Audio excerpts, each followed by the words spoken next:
भारत माता की जय। मैं अमरकांत झा बासुनाथ के रहने वाला हूँ। कुछ पुरोहित हुआ, हमारे पूर्वज भी यहाँ पे पुरोहित थे, पंडित विद्यानंद झा, और उनका पौत्र हूँ। हमारे पिताजी एकीकृत बिहार में ग्राम सेवक पद पर कार्यरत थे, जो इस वक्त कभी दुनिया में नहीं। मैं एक ईमानदार, कर्मठ और एक अच्छे विचार, अच्छी भावना, लोगों के हर दुख सुख में भागीदारी बनना और अपने जीवन को ईमानदारी से काटना, मैं उनका, आप लोगों की कृपा से उन्हीं का पुत्र। मैं जो इस वक्त देख रहा हूँ अपने नज़र से,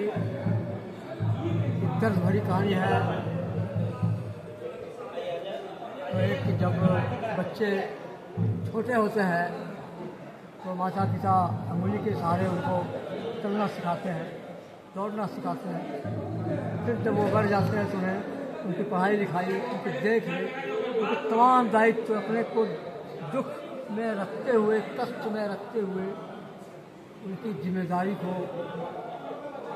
ईमानदारी से निर्वाह करते हैं। और जब वो अपने पैर पर खड़े हो जाते हैं तो स्वाभाविक है, जो माता पिता का उम्र कमज़ोर हो जाते हैं, उस वक्त वो अपने माता पिता को भूल जाते हैं, अपने स्वार्थ, अपने गलत विचार भावना में बह जाते हैं।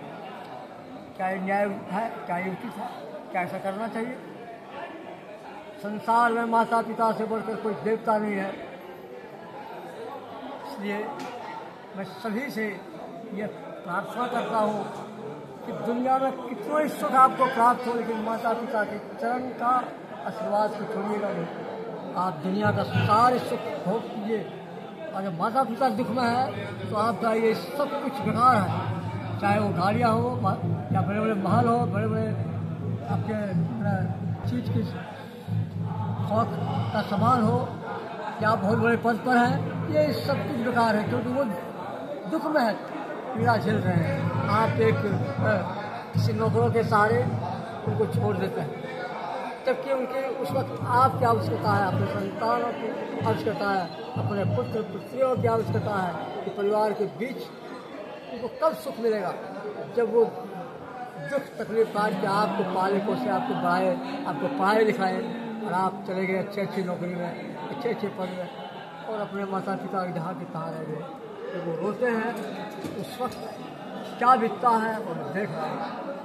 इसलिए जितने भी सज्जन ऐसा जीवन भूल न करें कि माता पिता को कोई कष्ट हो। आप बागवान फिल्म देखिए, अगर आपको ज्ञान नहीं है, आपको जानकारी नहीं है, तो मैं बागवान फिल्म देखने के लिए आपको बताता हूँ। और आप सबसे बड़ा ईश्वर है माता पिता। आप उनका चरण का सेवा, उनका सेवा करें, दुनिया के सारे सुख प्राप्त हो जाएगी आपको। और माता पिता के बगैर अगर उनका आशीर्वाद आपको प्राप्त हुआ तो आप आसमान को ऊंचाई तक छुएंगे। उनसे बढ़कर में कोई देवता है आशीर्वाद।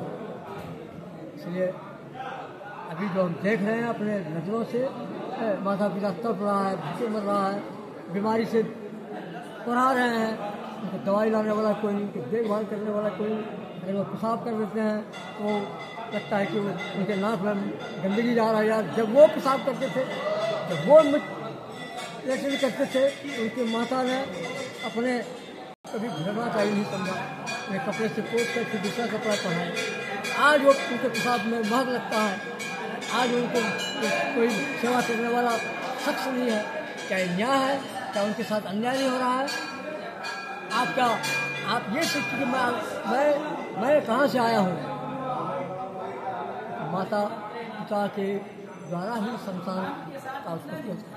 आज वो संतान की काबिलियत तो माता पिता को भूल जाते हैं। ऐसा गलती कोई ना करे, कभी ना करें। माता पिता को चरण का सेवा करें, जैसे भी हो, उनके साथ रहें, और जो भी उनको आवश्यकता है उनको खिलाएं, उनके अच्छे अच्छे भोजन, उनके हर दुख सुख में भागीदारी बने। इसी में आप आगे बढ़ेंगे। उनका आशीर्वाद अमोघ है। जय बाबा बासुदेव। बस वही